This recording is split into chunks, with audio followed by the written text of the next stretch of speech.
right. This is an outrage disguised as a study. The FCC regulates the media, and it has the power to remove your license, meaning to ruin you overnight. So any questions it asks is never innocent. And what is it asking about critical information needs? Who decides what's a critical information need? The critical information need is a concept that you have in Kiev or in Moscow. You don't have it in the United States. Wow. Charles Krauthammer reacting to this proposed FCC plan to study newsrooms to monitor what kinds of stories are being covered, whether or not the voices of some producers are not being heard. Room.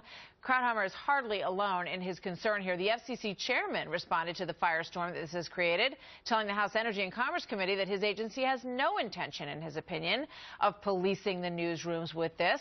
Congresswoman Marsha Blackburn, vice chair of that committee, she joins us now, and she's been involved in this whole issue of critical information needs for quite some time. Congresswoman, welcome. Good to have you here. Good to be with you. Thank you. So they seem to be, sort of, whoa, hold on. This isn't anything that anyone needs to be worried about. We're simply, interested in making sure that there's no barriers to entry for smaller media organizations. What do you make of that?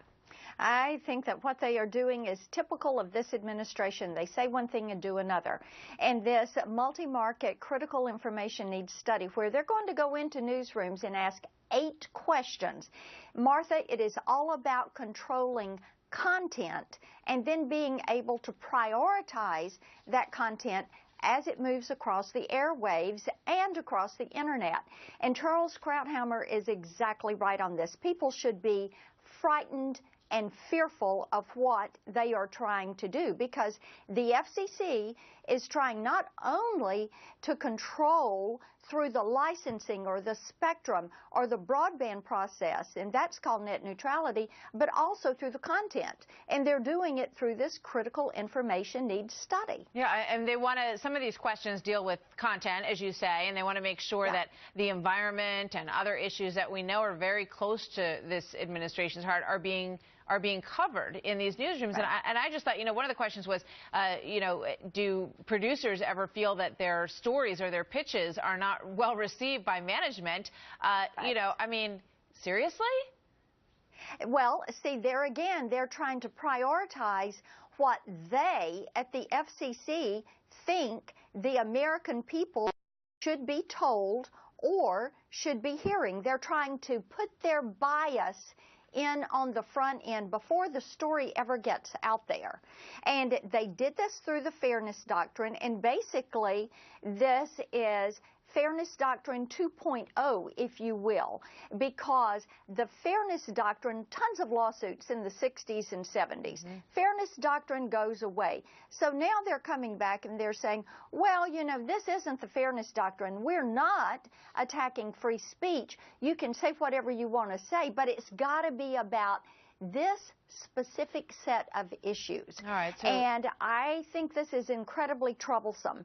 And whether they're doing it over the broadcast airwaves or the broadband with internet, their goal is to control what you, the American citizen, is able to hear. I mean, it's clearly something that everybody needs to really give a lot of thought to and understand, because we know that the administration has complained that they don't think that they get a fair shake in certain places. And in many ways, it reminds me of what we've seen with the IRS. Precisely, and you're exactly right to draw that analogy with what is happening with the IRS.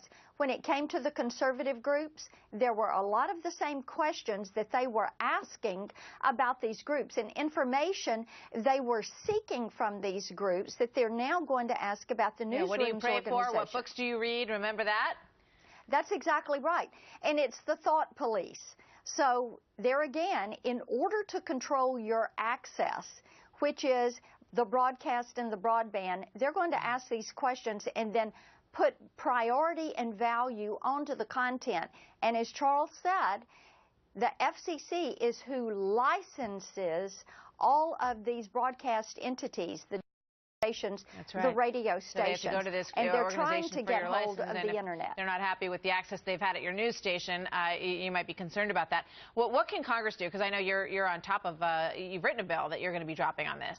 Yes, we're going to file the bill this morning. It is the Internet Freedom Act, and we had put this in place after 2010 when the FCC had tried to implement the net neutrality rules for the Internet, and that was not passed. There was bipartisan opposition to net neutrality in Congress. They tried to do it through the rules. The court ruled against the FCC. So now you have Chairman Wheeler coming back and saying he is going to do it yet again.